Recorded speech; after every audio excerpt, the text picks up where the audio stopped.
We have with us for more analysis is Mr. Khaled Dawood, journalist and managing editor of Al-Ahram weekly newspaper.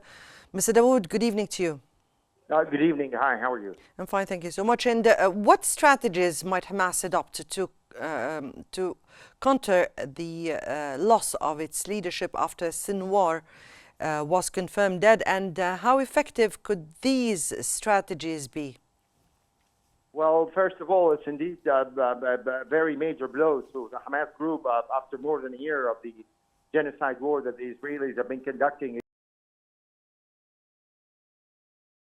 The experience of the leader of the Lebanese group, Hezbollah, Mr. Hassan Nasrallah, who was also assassinated in late September, the most probable scenario is that Hamas will be able to come up with another leader to conduct the operations of the group within Gaza Strip and, of course, within the West Bank as well, where Hamas has been active lately. There's no question that this is going to be seen as one kind of a victory for the Israeli side.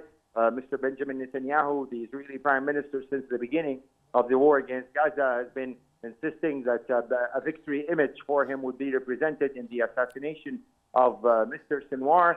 But again, with the fact that the leader of Hamas, Mr. Ismail Haniyeh, was killed in Tehran in late July, and before that, historically speaking, the Israelis, they've managed to kill many key leaders of the Hamas group, starting with the founder of the group, Sheikh Ahmed Yassin, followed by Mr. Abdulaziz al-Rantisi, and many other key figures in Hamas. But the lesson is, with a resistance group like Hamas in particular, definitely the leader plays a very important role. But they've also, because of the secret nature of this organization, they always manage to bring up another leader to continue their struggle, considering that they are a very ideological group who believes in the cause of liberating their land. So I'm sure Mr. Netanyahu will have a lot to celebrate, as well as the Israeli public, considering that they hold Mr. Sinwar responsible for the October 7 attacks.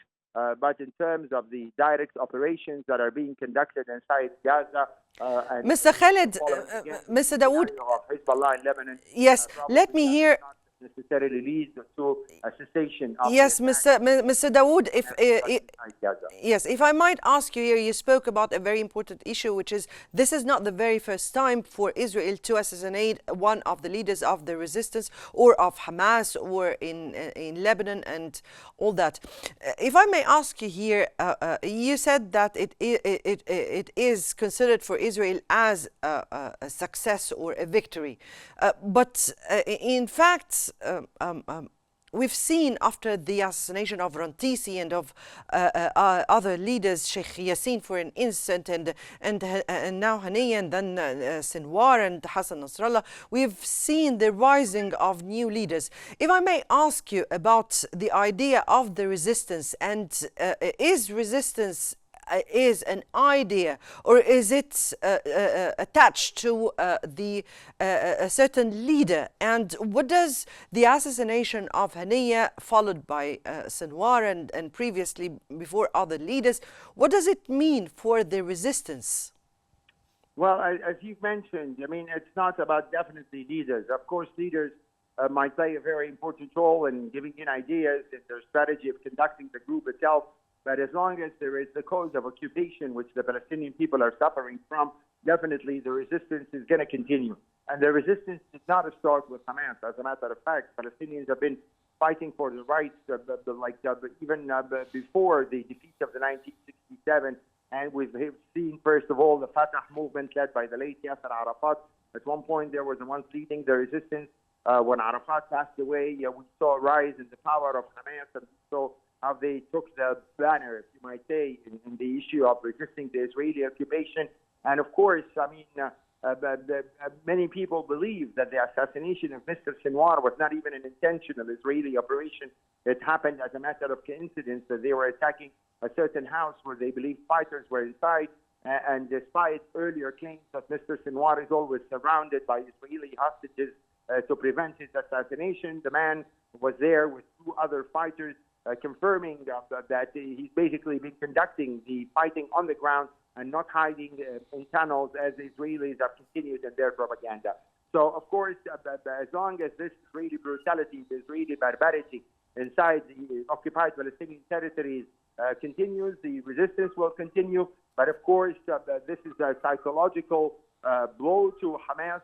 They, of course, look with great esteem at Mr. Sinwar. But again, the strategy and the structure, the way these groups are formed, are based on the fact that as soon as one leader comes up another leader, definitely. The fate of or Palestinians, civilians, and how could the potential escalation of violence impact the humanitarian situation in Gaza, particularly concerning access to aid and resources? Well, to be honest with you, the humanitarian situation is very much a miserable situation. What we're seeing is an intentional policy of starvation. It's not the issue of enough aid or not enough aid. And I'm sure everybody has seen the letter which the U.S.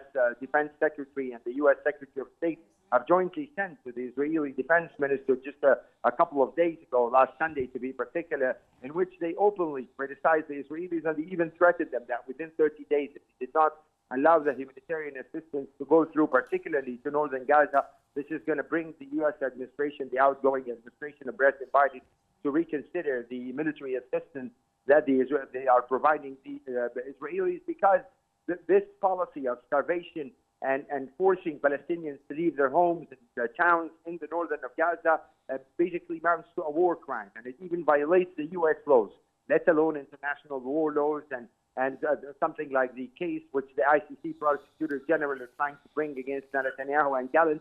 So, I mean, it goes beyond the issue of humanitarian assistance.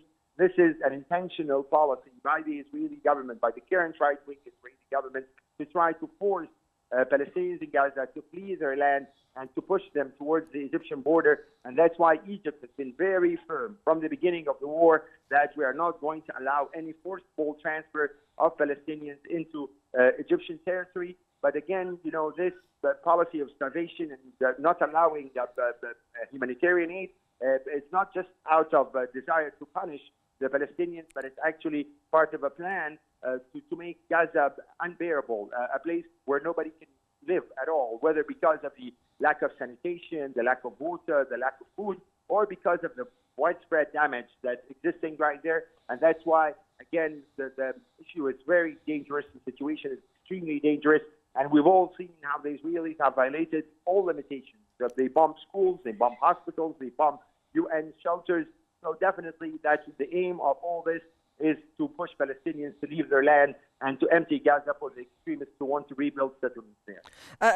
Mr. Khaled, you brought up a very important issue and raised a very important point here, which is the international community and the U.S. Role. Now, if I may ask you about the U.S. role in such developments, particularly after the U.S. has already sent this anti-missile system, the THAAD, and this defense system, alongside with 100 American troops to operate. And if I may ask you about its role as a mediator and the credibility of such a role after such developments, and how do you think the U.S. would respond to such Israeli policy of assassination? Well, I don't think they're going to have much tears to shed about the death of Mr. Sinwar. I mean, as a matter of fact, since the beginning of this war, there's been a joint kind of operation room conducted by the Israelis, by the Americans, by the British, trying to locate Mr. Sinwar and key Hamas leaders. So, I mean, you can definitely say that they are partners in crime. If you consider this development that the Israelis did today amounts to a kind of a violation of the existing rules of engagement in such a kind of situation. But, I mean, by all means, to be very honest, I mean, over more than a year of continuous killing, 42,400 people have been killed so far. The United States has not gone beyond, like, issuing statements calling upon the Israelis to let humanitarian aid in, not to bomb densely populated areas. But the key factor that affects the Israeli ability to continue this genocide war, which is the U.S. weapons that are being provided on a daily basis to the Israelis. This is not something that the Americans, or particularly this Biden administration, seem to be ready to do at all. I mean, particularly for domestic reasons. Unfortunately, this is the U.S. election year. We're having elections for the presidency in a matter of less than 3 weeks. On November 5th, we're talking. So, I mean, the Israeli Prime Minister Netanyahu knows very well that, I mean, daring to touch the generous military support the United States provide Israel would be very costly politically in terms of the presidency, in terms of Congress. So probably that's why we've only seen lip service. Besides the fact, I mean, again, the Israelis and the Americans have been partners since the beginning of this war, and the U.S. administration did not shy away from expressing support for its military campaign against Hamas in Gaza, and more recently against Hezbollah in Lebanon. So, I mean, again, we don't expect much from the U.S. administration, and probably the facts on the ground or the developments on the ground is basically what's going to develop or going to end up in the ceasefire or not. But again, you know, the situation right now is very complicated. Of course, the assassination of Sinwar adds to this complexity. But again, there is another factor which is keeping the entire world in it, which is the expected Israeli strike on Iranian targets that they have been threatening since the Iranians hit Israel with missiles on October 1st. So the situation is very volatile, and the limits of the U.S. administration are very narrow considering the upcoming U.S. elections. Here you also again raised, which is about in 3 weeks.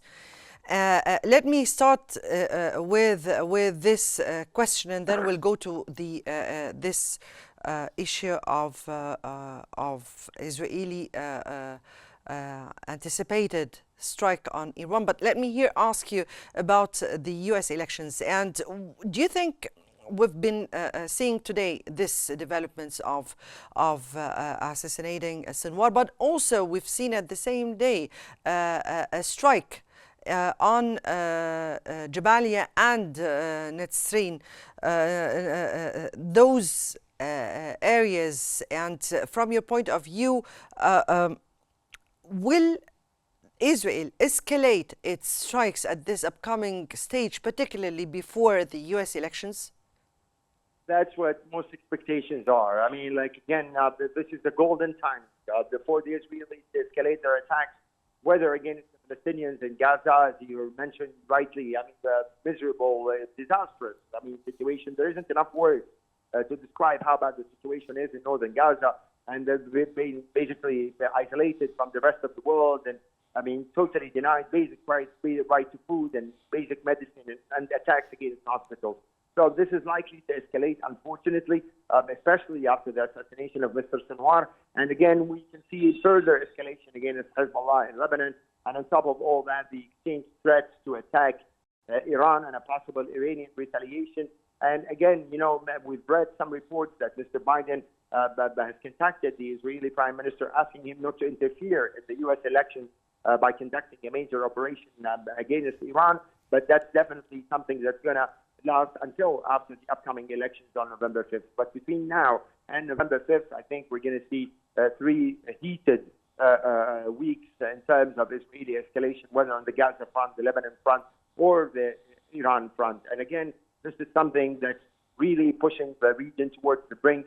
And if the United States cares about its own interests, they definitely must immediately interfere and bring the Israeli Prime Minister to, first of all, end the war in Gaza, because when the war in Gaza ends, it's going to be possible to calm the situation down on the Lebanese front. And the Iranians themselves have repeatedly said they are not interested in an expanded war against the Israelis, but they only want the war against Palestinians in Gaza to stop. But unfortunately, this is not going to happen in the upcoming 3 weeks. And the reports in the U.S. media are mentioning now that there might be something presented after the U.S. elections. And of course, the results will very much affect the course of action that's going to be followed. If it's Mrs. Harris that's going to win the elections, that's one scenario in which maybe we can see increased pressure on the Israeli Prime Minister. If Mr. Trump wins, I guess that's going to embolden further Mr. Netanyahu, because, again, Trump, part of his campaign has been to strongly support Israel to finish what he called to finish the job in Gaza and in Lebanon. Well, that was Mr. Khaled Dawood, a journalist and managing editor of Al Ahram weekly newspaper. We thank you so much for joining us on Q News and for your valuable insights.